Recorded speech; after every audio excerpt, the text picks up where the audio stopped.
Tensions between the North and the South had reached a boiling point. What began as ideological clashes and political disagreements had escalated into armed conflict, with militias forming and violent incidents becoming increasingly common.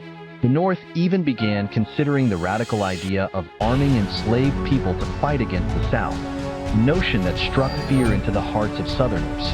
While enslaved individuals had not yet rallied to John Brown's call for rebellion, the South feared that such a day might come, and they dreaded the possibility of a violent uprising. In response, the South began arming itself, forming militias that initially aimed to protect their way of life. Over time, these militias evolved into a more organized force, laying the groundwork for what would become the Confederate Army. This growing militarization signaled that the conflict was no longer just a series of skirmishes. It was heading toward a full-scale war. But where was the U.S. president during all of this? The answer lies in the election of 1860, which marked a turning point in American history. Up until then, the Democratic Party had dominated the presidency. However, the party was deeply divided over the issue of slavery, unable to unite behind a clear stance. It was seen as an old-fashioned party, clinging to outdated ideology. Enter the Republican Party, a new political force that emerged as a progressive alternative.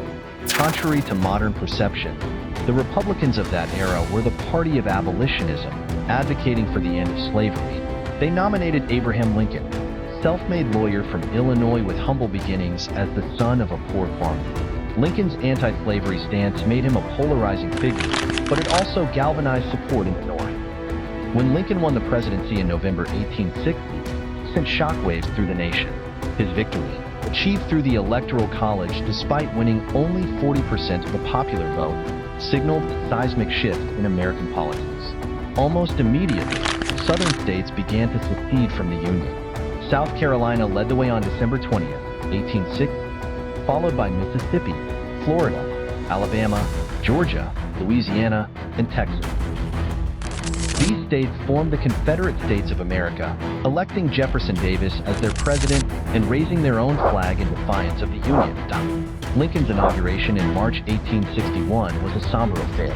He made it clear that he would not negotiate with the seceded states and was prepared to use force to preserve the Union. By April 12, 1861, first shots of the Civil War were fired at Fort Sumter in South Carolina. The Confederate attack forced the fort's surrender after 36 hours, and Lincoln responded by declaring war on the seceded states. However, he faced a significant challenge. The U.S. Army was woefully unprepared. At the time, the entire U.S. military consisted of fewer than 17,000 soldiers, most of whom were stationed in the West to deal with conflicts involving Native American tribes. Lincoln called for 75,000 volunteers to join the Union Army, and the response was overwhelming.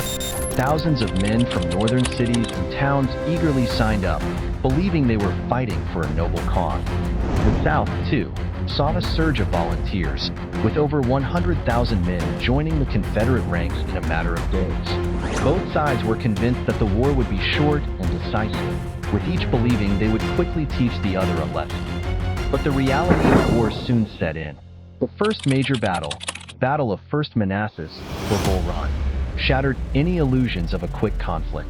Northern forces initially gained ground, but were eventually overwhelmed by the Confederate Army, led by General Robert E. Lee.